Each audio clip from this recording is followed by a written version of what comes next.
Haunted road. बहुत रात हो गई थी। नील बाइक से अपने घर जाने के लिए निकला। कुछ दिनों पहले ही उसे यह नई नौकरी लगी थी। कभी डे शिफ्ट, कभी नाइट शिफ्ट करके वह बहुत थक जाता था। रात के करीब 1 बजे नील ऑफिस से निकला था। नाइट शिफ्ट से निकले बहुत सारे लोग उसे हाईवे की तरफ जाते हुए दिखे। नील भी शामिल हो गया, लेकिन हाईवे से उनके रास्ते अलग हो गए। सब लोग अपने अपने रास्ते चले गए। वह भी बाइक पर से निकला। कुछ ही देर में नील हाईवे पर आया। रात बहुत हो गई थी, इसलिए ट्रैफिक भी बहुत कम था। उसे अपने स्पीड पर बिल्कुल कंट्रोल नहीं था। कभी उसे सामने से कोई कार आती दिखी। अभी उसने मेन हाईवे छोड़कर कच्चा रास्ता पकड़ लिया था। वह रास्ता और भी सुनसान था। अभी बाइक के हेडलाइट में सिर्फ काला रास्ता दिख रहा था, बिल्कुल एक काले सांप की तरह। रात के अंधेरे में वह सन्नाटा बिल्कुल खौफनाक लग रहा था, लेकिन कोई चारा भी तो नहीं था। नौकरी चाहिए तो शिफ्ट में काम करना ही पड़ता है।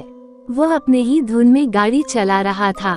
रास्ता सुनसान होने के कारण नील रास्ते के बीच से गाड़ी चला रहा था। कुछ ही देर में उसका अकेलापन दूर हो उसे पीछे से आती हुई गाड़ी का हॉर्न सुनाई दिया। उसने उस गाड़ी को साइड दी। कुछ ही समय में एक कपल बाइक पर से उसे ओवरटेक करके चला गया। शायद वो पति पत्नी थे, लेकिन एक बात नील के ध्यान में आई कि पीछे बैठी हुई औरत ने साड़ी पहनी थी और उसका पल्लू पीछे वाले पहिए से बिल्कुल नजदीक था। हवा के झोंके से वह कभी भी बाइक के पहिए में अटक सकता था, और अगर वो पल्लू अटक गया तो पता नहीं क्या अनर्थ हो सकता था। नील ने बाइक का स्पीड बढ़ाया और उस बाइक को ओवरटेक करते हुए कहा, बहन जी, आपका पल्लू पहिए में अटक सकता है। ऐसा कहकर नील आगे निकल गए। नील के मन को एक राहत मिली कि मैंने किसी की मदद की, क्योंकि आजकल ऐसे वीडियोज कितने सोशल मीडिया पर आते रहते हैं कि एक लड़की बाइक पर बैठी है और उसका पल्लू बाइक के पहिए में अटक गया। दोनों गिर गए और जख्मी हो गए। ये सोच में नील था कि अचानक वही बाइक वाला फिर से निकल के आगे चला गया। लेकिन ये क्या, उसकी बीवी कहाँ गई?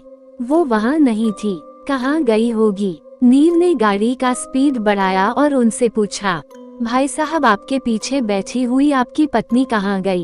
उनका पल्लू बाइक के पहिए में अटकने वाला था तो मैंने उनको बताया था। उस बाइक वाले ने अपनी बाइक साइड में लगाई। वैसे नील ने भी अपनी बाइक उसके साइड में लगाई। नील ने कहा, क्या हुआ भाई साहब, आपकी बीवी कहाँ है? वो पीछे ही तो बैठी थी ना। उस बाइक वाले का पूरा शरीर डर के मारे कँपाने लगा। उसने कुछ नहीं कहा, सिर्फ अपनी डर भरी आंखों से पीछे मुड़कर देखा तो वह रास्ता और भी डरावना लग रहा था। नील ने उसे कहा, क्या हुआ, आप इतना डरे हुए क्यों हो? वो नील को देखते ही रह गया और फिर उसने पूछा, मेरे बाइक पर किसे बैठे देखा आपने? मतलब आप उसे नहीं पहचानते? मैं जॉब से घर जा रहा था अकेले, और मैंने किसी को लिफ्ट भी नहीं दी थी। उसकी बातें सुनकर नील के रोंगटे खड़े हो गए। दोनों ने एक दूसरे को देखा और एक साथ पीछे देखा तो उन्हें रात की गहराई में एक धुंधली सी परछाई दिखी। वो देखते ही दोनों की आंखें खौफ से फटी की फटी रह गई। उन दोनों का दिल जोर जोर से धड़कने लगा था कि तभी सामने वाली बाइक ने हॉर्न मारा। दोनों की सांस ही रुक गई। दोनों ने फटाफट बाइक स्टार्ट की और तेज रफ्तार से अपने घर की ओर बढ़ने लगे। नील घर पहुंचा तो रात के 2 बजे थे।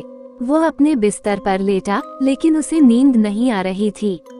अपने पूरे करियर में उसने ये चीज पहली बार ही देखी थी। रह रह कर उसके मन में एक ही ख्याल आ रहा था, क्या मैंने जो देखा वह सच था? कितनी बार वह वही रास्ते से गुजरा था, लेकिन आज तक उसे ऐसा खौफनाक अनुभव नहीं हुआ था। बाइक पर बैठी वह औरत, उसकी लाल साड़ी कैसे मुमकिन है? लेकिन अनुभव एकदम असली था। उसे तो अब अपने खिड़की के पर्दे भी उस लाल साड़ी वाली औरत के पल्लू जैसे दिख रहे थे।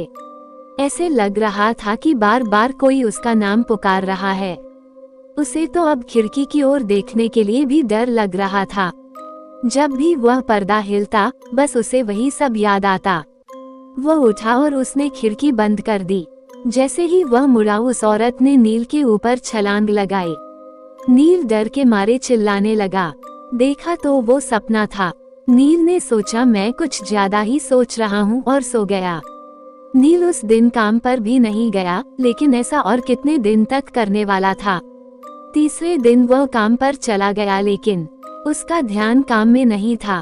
वह बार बार घड़ी देख रहा था। कभी 12:30 बज गए, स्विफ्ट खत्म हो गई थी। वो अपनी बाइक पर बैठा, लेकिन उसके पैर कांपने लगे थे। ये सोच सोच में वो कब हाईवे से निकलकर कच्चे रास्ते पर आया, यह उसे पता ही नहीं चला। अब उसे ज्यादा डर लगने लगा था। नील को सब याद आने लगा और पीछे से एक गाड़ी का हॉर्न सुनाई दिया। नील के रोंगटे खड़े हुए। क्या वह औरत फिर से उस आदमी के पीछे बैठी हुई होगी? क्या मुझे फिर से दिखेगी? उसका शरीर पूरा पसीना पसीना हो गया था। दूसरी बाइक आगे जाने की कोशिश करने लगी। नील ने सोचा मैं उसके पीछे देखूंगा ही नहीं, लेकिन आखिर उसने पीछे देख लिया तो उसके पीछे कोई नहीं था। नील एक राहत भरी सांस ली। उसकी जान में जान आ गई है। उसके कलेजा का डर अब खत्म हो गया था। नील ने बाइक वाले की ओर देखा है और थोड़ा स्माइल किया तो उस बाइक वाले ने अपने हेलमेट की कांच ऊपर किया और बोला, बहन जी से कहिए उनका पल्लू पहिए में अटक सकता है।